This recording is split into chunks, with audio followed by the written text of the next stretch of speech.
Halo kaum muda sekalian, dari Jakarta saya menyapa Anda. Hidup Indonesia. Sebelumnya saya mau perkenalkan diri saya Rekson Silaban, kelahiran 52 tahun yang lalu, sebuah kota kecil Sumatera Utara. Dan saya adalah seorang anak yang dilahirkan dari pegawai negeri biasa.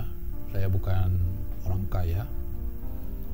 Saya hidup dengan sederhana di masa itu, dan kesederhanaan itu tidak berarti membuat kita menjadi tidak punya cita-cita besar, ya. Karena banyak sekali anak muda ini, karena dia anak petani atau dia anak pedagang kecil atau dia tidak memiliki banyak uang, akhirnya mengasumsikan bahwa kita tidak berhak untuk memiliki cita-cita besar seperti orang-orang lain yang punya uang, bisa sekolah ke luar negeri, bisa sekolah di tempat-tempat yang bergengsi. Saya mau katakan kepada Anda semua bahwa dimanapun Anda sekolah atau apapun latar belakang keluarga Anda, itu tidak bisa menghalangi Anda melakukan sesuatu yang besar seperti yang Anda impikan. Karena saya selalu percaya bahwa kita ini dilahirkan untuk sebuah tujuan. Tuhan melahirkan kita ke dunia ini bukan secara kebetulan atau karena kecelakaan.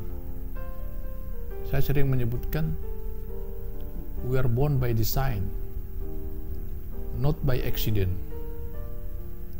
Jadi kita dilahirkan untuk sebuah rancangan. Bukan kita lahir begitu saja.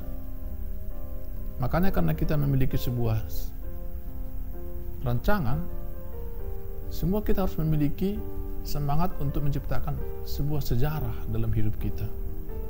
Hidup ini tidak ada artinya tanpa sebuah misi untuk melakukan sesuatu yang besar di luar diri kita. Jangan kau biarkan hidupmu jadi ahistoris. Dari dulu saya selalu meyakini bahwa ini adalah moto hidup saya. Hidup hanya berarti bila berarti bagi banyak orang. Jadi saya selalu merasa terganggu kalau hidup saya tidak ada artinya untuk banyak orang. Kita tidak dilahirkan untuk diri sendiri, untuk istri, untuk papa mama, adik. Terlalu kecil misi hidup kita hanya untuk membahagiakan 5 orang, 6 orang. Itulah sebabnya saya melakoni moto hidup saya dengan selalu terlibat dengan organisasi-organisasi massa.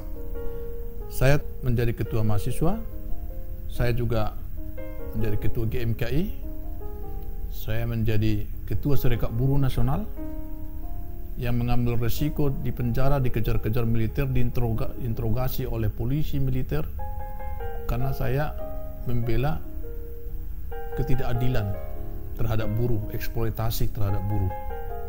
Dari Serikat Buruh, saya juga dipercaya untuk menjadi Dewan Pengawas untuk Badan PBB di International Labour Organization. Selama 9 tahun di Geneva saya bekerja menjadi Dewan Pengawas, dan itu membuat saya bisa mengelilingi seluruh dunia.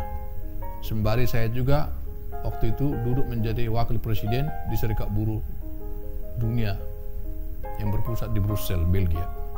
Jadi sebelum saya menikah saja, saya sudah mengelilingi semua benua-benua yang ada di dunia ini. Saya berbicara demo di Latin, demo buruh di Afrika. Saya juga berbicara di berbagai universitas terkemuka untuk testimoni kehidupan buruh Indonesia. Dan saya akhirnya menikah sedikit terlambat karena kebanyakan aksi di internasional. Nah, teman-teman sekalian, saya mau katakan kembali lagi bahwa hidup harus memiliki sejarah. Tanpa sejarah, kita akan nobody. Dan misi sejarah inilah yang membuat kita memiliki passion, minat besar untuk merubah diri kita, meningkatkan kapasitas, tidak sombong, bisa dipercaya, dan selalu memiliki semangat untuk merubah diri secara terus-menerus. Karena dunia ini akan selalu bertumbuh lebih cepat daripada kemampuan kita beradaptasi. Jadi buku-buku, sepanjang buku yang bisa saya beli atau saya pinjam, saya lalap di masa saya muda. Karena itulah masa kita untuk memacu diri, meningkatkan kapasitas, kemampuan, dan juga membangun jaringan.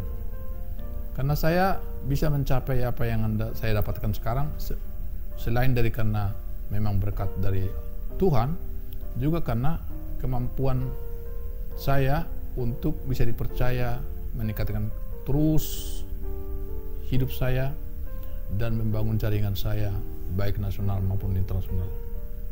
Itulah sebabnya saya bisa menjadi aktivis nasional dan internasional.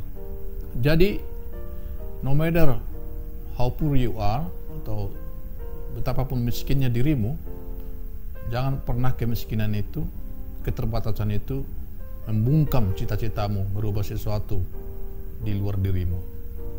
Dan khusus untuk kaum muda sekarang ini yang akan berhadapan dengan IT, globalisasi, di revolusi industri keempat, ada 4 kondisi yang Anda perlukan untuk selalu relevan, agar bisa relevan di dalam dunia, khususnya dunia ketenagakerjaan di masa depan. Pertama, Anda harus memiliki kecepatan dalam bertindak, beradaptasi. Yang kedua, memiliki kemampuan kolaborasi. Yang ketiga, memiliki kreativitas. Dan yang keempat, memiliki kecerdasan. Kecerdasan bukan kepintaran, bukan IQ, tapi kecerdasan emosional. Semoga motivasi saya ini membuat Anda berhasil. Terima kasih.